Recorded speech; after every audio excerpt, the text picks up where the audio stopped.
NASCAR Sprint Cup Series at Pocono Raceway is presented by Old Spice Swagger, the scent that makes a difference.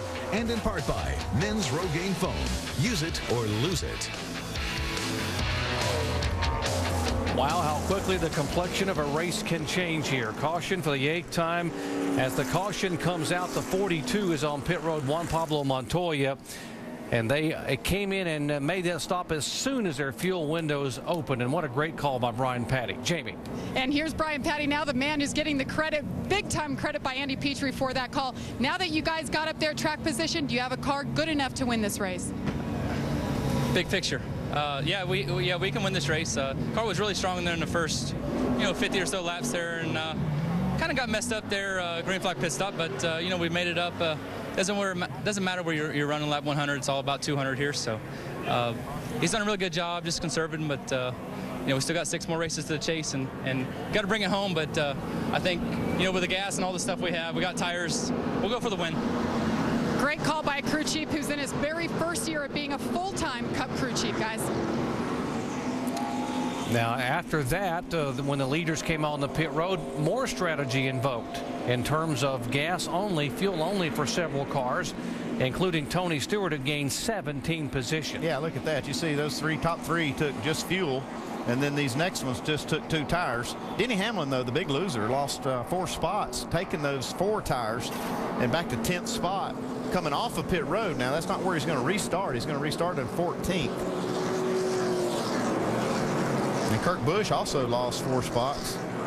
Lost 10 spots, I'm sorry, and took 4 tires. Yeah, he's back in the 15th spot. Carl Edwards, who was running up in the second, he's back in the 17th spot. So we got a lot of the guys that looked like they were going to win that have a lot of ground to make up. What just happened? Yeah. Yeah. Now, what about Jimmy Johnson? This caution flag gives him 1 more lap back, and now the guy who was 3 laps back with a sour engine has got the engine running well, and he's a lap back in 34th position. And what about Sam Horn? It's a pretty good move for them, too, as well, Dave. It really was, Doc, for crew chief Travis Geisler, who called tuning a race car to this track an interesting exercise. Pit strategy as well. They came down at the same time Juan Pablo did. They are good to go on fuel with 4 fresh tires, Vince. The 88 of Dale Earnhardt Jr. Jr. had made the comment earlier to Lance McGrew, let's be aggressive on our strategy. It's worked out just fine. They were about 7 laps short on their tires when they pitted on lap 158, or 7 laps short on fuel, I should say, when they pitted on lap 158.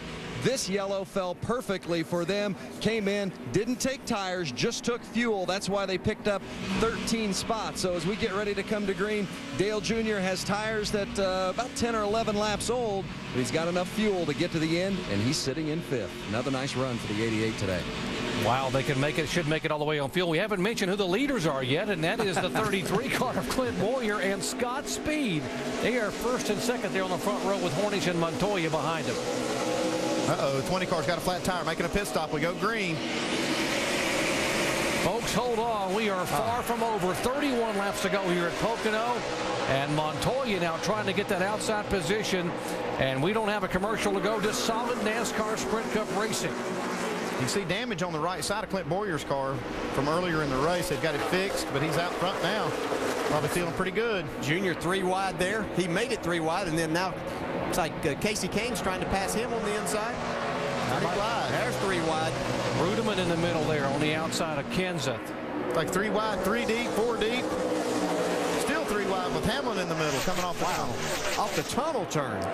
Mark Martin trying to get out of trouble, trying to stay in the middle there as the 99 of Edwards and Busch go by. He's trying to stay out of a 4-wide battle, getting into the flat turn 3. Look at him right here. Trying to stay out of trouble, get you in trouble right here with all the aggressive driving going on. Brian Vickers said, let me play a little bit. Look at Harvick on the inside there in the 29 car. See Jeff Gordon mired back in that. He and Denny Hamlin trying to make their way up here. Hamlin tries to throw a block on Jeff Gordon. He goes to the outside. Denny Hamlin's going to have to be aggressive now. He's got himself so far back there. He's got to take advantage of these 4 tires. Yeah, Kurt Busch just up in front of Gordon on the high side. See Hamlin go low.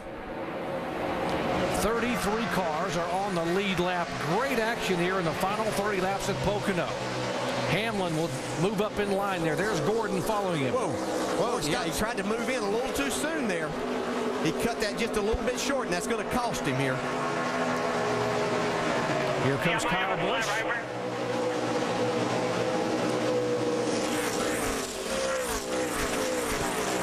Roden was trying to pass Scott Speed and thought he had him cleared and tried to move back up a little bit.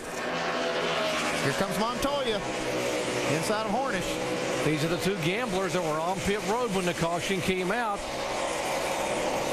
Montoya moving to the inside, still side by side. There is the 24 car of Gordon now. What a fray back there, Edwards and Gordon. Can Clint Boyer have enough fuel, Andy? It's going to be very, very iffy for Clint Boyer. He'd have to go 41 laps, and I just don't think he can do it. Without any cautions, I'm almost sure he can't. He might be gambling on some late race cautions and extending that. But here's a three-wide battle with Edwards in the middle. Scott Speed going backwards. He started on the front row in this restart, but he's going backwards quick. 12th, 13th, 14th, Edwards, Gordon, Kyle Busch. Mark Martin is there. Behind Martin is, you see Speed and his teammate Vickers back there. You're going to see Kyle Busch getting completely out of the groove. Into the wall. Still pedaling. Busch bounces it off and keeps going. Yeah, but not what he needed in trying to salvage a really good finish here today. He's going to hurt his chances at trying to make this chase. You got Gordon and Edwards still racing side by side into turn one. A little smoke out of the right side of Busch's car. And these guys have been going back and forth. The 24 car of Gordon and Edwards, 12th and 13th. Here comes Mark Martin trying to go to the inside of Carl Edwards. We haven't seen Mark show a lot of muscle today, but after he got out of that hornet's nest he was in, he started picking these guys off one by one. It's some of the best racing I've ever seen at Pocono.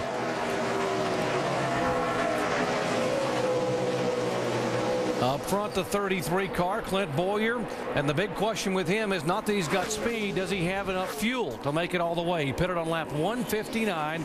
He'd have to go. Oh, trouble. Trouble. Okay, this is going to be. Yeah. Turn left. Man, this is some close calls right here. Man, that was actually Marcus Ambrose teammates got in that had too. the problem there. Rudeman and Marcus Ambrose. And the 00 Rudeman, who came in here just 68 points out of chase contention in 13th spot. This is really going to hurt. There's Rudeman and the 00 Marcus Ambrose, who was having a great top 10 finish. And oh, by the way, as you watch this, Jimmy Johnson will get the free pass and get back on the lead lap. He was just 3 laps down not too long ago. They have their problem fixed. Yeah, we talked about in the pre-race. With his hands right now, saying, "Okay, now what are we going to do?" Yeah, Andy, we talked in the pre-race. You said that Clint Boyer and those guys that were way back. Watch the 11 car, Denny Hamlin. Yeah, he's putting some pressure on Rudeman here, trying to get by Marcus Ambrose at the same time, and just gets into him. Oh, wow. And it knocks him right into Ambrose. Got both of those Michael Waltrip cars in one shot. So a possible top 10 finish Ambrose was looking at, and possibly a move into the top 12 in points Rudeman looking at. Could all go away there in that one corner, turn 3. Some of these other guys did a great job. That was Ryan Newman that just snuck by right there. A couple real close calls. Tough break for Rudeman. Here in sports. Thank you for tuning in.